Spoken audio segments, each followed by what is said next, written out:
আসসালামু আলাইকুম রহমতুল্লাহ। আশা করি সবাই ভালো আছেন। তো আজকে একটা নতুন ভিডিও করলাম। আমি অফিসে যাওয়ার আগে যে সকালটা হয়, সকালে যে টাইমটা, তো আমার রুমমেট সে একটু সকাল সকালে উঠে পড়ে। সে তাহাজ্জুদের নামাজ পড়ে।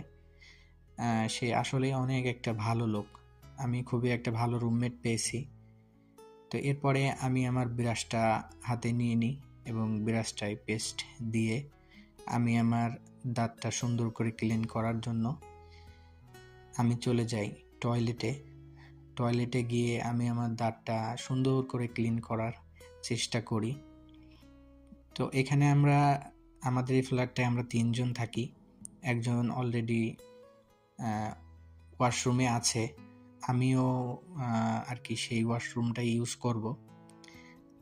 যার কারণে আমি একটু ওয়েট করছিলাম, সুন্দর করে আমার দাঁতগুলো পরিষ্কার করছিলাম।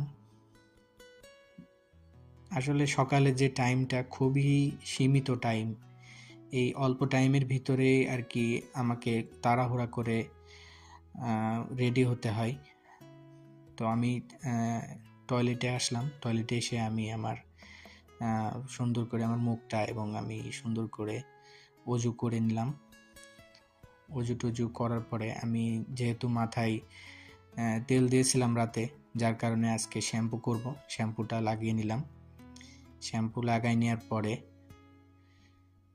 আমি আর কি এখন গোসল করব। গোসল করে তারপরে রুমে গিয়ে জামা কাপড় পরে আর কি অফিসের উদ্দেশ্যে রওনা দিব। আসলে বিদেশে যে ব্যাপারটা, নিজের যত্ন নিজেরই নিতে হয়। এখানে আসলে তো কেউ নেই যে বলবে মাথায় ময়লা হয়েছে বা গায়ে ময়লা হয়েছে। নিজের যত্নটা নিজেই নিতে হয়। অলরেডি আমার গোসল করা শেষ। গোসল করা শেষ করে আমি আমার রুমে যাব। রুমে গিয়ে আমি আমার কাপড় চোপড়গুলো পরব। আমি সব সময়ের জন্যই চেষ্টা করি আমার শরীরটাকে যত্ন নেয়ার। কারণ এখানে কেউ তো নেই বলার, বা কে যত্ন নিবে। এখানে বাবা মা নাই, স্ত্রী নাই, কেউ নাই। যার কারণে নিজের যত্ন নিজেই নেয়ার চেষ্টা করি। তো আমি অফিসে যাওয়ার জন্য খুবই তাড়াহুড়া করে আর কি প্যান্ট গেঞ্জি সব কিছু পরে রেডি হচ্ছি।